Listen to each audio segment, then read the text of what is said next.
Ranjith Israeli മാപ്പ് പറയുക. കേരളത്തോടും അർജുന്റെ കുടുംബത്തോടും മാപ്പ് പറഞ്ഞേ മതിയാവത്തുള്ളൂ. മാപ്പ് പറഞ്ഞാൽ തീരുന്ന ഒരു കുറ്റമൊന്നുമല്ല ഇയാൾ ചെയ്തിരുന്നത്, എങ്കിലും മാപ്പെങ്കിലും പറയണം. കാരണം സർക്കാർ സംവിധാനങ്ങളും ജില്ലാ ഭരണകൂടവും ട്രക്ക് പുഴയിൽ തന്നെ ഉണ്ടാകുമെന്ന് ആവർത്തിച്ച് പറയുമ്പോഴും ട്രക്ക് കുന്നും ചെരുവിലും മണ്ണിനടിയിലും കരയിലും ഒക്കെയാണ് എന്ന് അയാൾക്ക് തോന്നുമ്പോൾ പറഞ്ഞിരുന്നത് രഞ്ജിത്ത് ഇസ്രായേലി എന്ന് പറയുന്ന സ്വയം പ്രഖ്യാപിത നന്മമരമാണ്.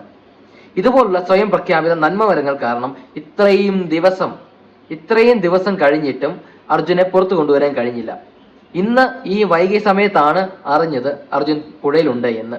ആദ്യം മുതൽക്കേ അവിടുത്തെ സർക്കാർ സംവിധാനങ്ങളും ജില്ലാ ഭരണകൂടവും ആവർത്തിച്ച് പറയുന്നുണ്ടായിരുന്നു ട്രക്ക് പുഴയിൽ തന്നെയാണ് എന്ന്. രഞ്ജിത്ത് ഇസ്രായേലിയും മാധ്യമങ്ങളും നമ്മുടെ കേരളത്തിലെ മലയാളികൾ ആയിട്ടുള്ള മാധ്യമങ്ങളുമാണ് പറഞ്ഞിരുന്നത് ട്രക്ക് പുഴയിലില്ല, കരയിലാണ്, കുന്നിൻ ചെരുവിലെ മണ്ണിനടിയിലാണ് കിടക്കുന്നത്. ഇത്രയും ഭാരമുള്ള ഒരു ട്രക്ക് ഒഴുകി പോകത്തില്ല, ഒലിച്ചു പോകത്തില്ല എന്ന് പറഞ്ഞിരുന്നത് ഈ രഞ്ജിത്ത് ഇസ്രായേലിയും മാധ്യമങ്ങളുമായിരുന്നു. നിങ്ങൾ ഈ സമൂഹത്തോട് മാപ്പ് പറഞ്ഞേ മതിയാവത്തുള്ളൂ. ദയവ് ചെയ്ത് ഇത്തരം വ്യാജ നന്മമരങ്ങളെ, സ്വയം പ്രഖ്യാപിത നന്മമരങ്ങളെ അടുപ്പിക്കാതിരിക്കുക. ദുരന്തമുഖത്തെ മീഡിയ അറ്റൻഷൻ പിടിച്ചു പറിക്കുന്നതിന് വേണ്ടിയിട്ട് എന്ന് തന്നെ പറയേണ്ടിയിരിക്കുന്നു. അതിനു വേണ്ടിയിട്ട് മാത്രം കടന്നുകൂടുന്ന, ആരും വിളിക്കാത്ത, യാതൊരു പരിചയം ഇല്ലാത്ത ഇതുപോലെ രഞ്ജിത്ത് ഇസ്രായേലിമാരെ അടുപ്പിക്കാതിരിക്കുക. സൈന്യത്തെയും മറ്റ് സംവിധാനങ്ങളെയും അമ്പലത്തിലെ കളിപ്പാട്ടം കൊണ്ടുവന്ന് ഷോ നടത്തുന്നത് എന്ന് പറഞ്ഞ് രഞ്ജിത്ത് ഇസ്രായേലിയെ പോലുള്ള ആളുകൾ മാപ്പ് പറഞ്ഞേ മതിയാവത്തുള്ളൂ. ഇവന്മാർക്കെതിരെ നടപടി ഉണ്ടാവണം.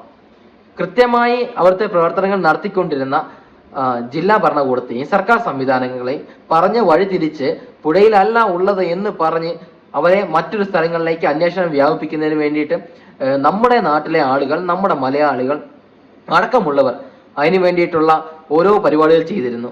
നമ്മൾ പറഞ്ഞതിന് അടിസ്ഥാനത്തിൽ അവരുടെ അന്വേഷണത്തിന്റെ ഗതി മാറ്റിവിട്ടു. അതുകൊണ്ട് വീണ്ടും അത്രയും ദിവസം വൈകി. അല്ലായിരുന്നെങ്കിൽ അർജുനെ നേരത്തെ തന്നെ പുറത്തു കൊണ്ടുവരാൻ നമുക്ക് സാധിച്ചിരുന്നേനെ. ദയവ് ചെയ്ത് ഇത്തരം വ്യാജന്മാരായിട്ടുള്ള, കള്ളന്മാരായിട്ടുള്ള ഹിഡൻ അജണ്ടകൾ വെച്ചുകൊണ്ട് വരുന്ന രഞ്ജിത്ത് ഇസ്രായേലിമാരെ തിരിച്ചറിയണം. ഇവരുടെയൊക്കെ ഉദ്ദേശം ചില പ്രത്യേക രാഷ്ട്രീയ താല്പര്യങ്ങളാണ്. ആ സർക്കാരിന്റെ രാഷ്ട്രീയത്തെ എതിർക്കുന്നതിന് വേണ്ടിയിട്ട് ദുരന്തമുഖത്തല്ല അത് കാണിക്കേണ്ടത്, തിരിച്ചറിയണം.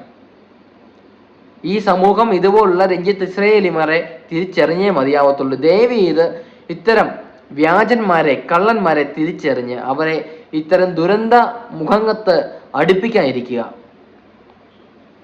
സർക്കാർ പറയുന്നത് അതിനനുസരിച്ച് കാര്യങ്ങൾ പോവുക. സർക്കാരിനെ ഹൈജാക്ക് ചെയ്യാൻ ശ്രമിക്കരുതേ. ദുരന്തമുഖങ്ങളിൽ വികാരമല്ല, വിവേകമാണ് നമുക്ക് ആവശ്യം.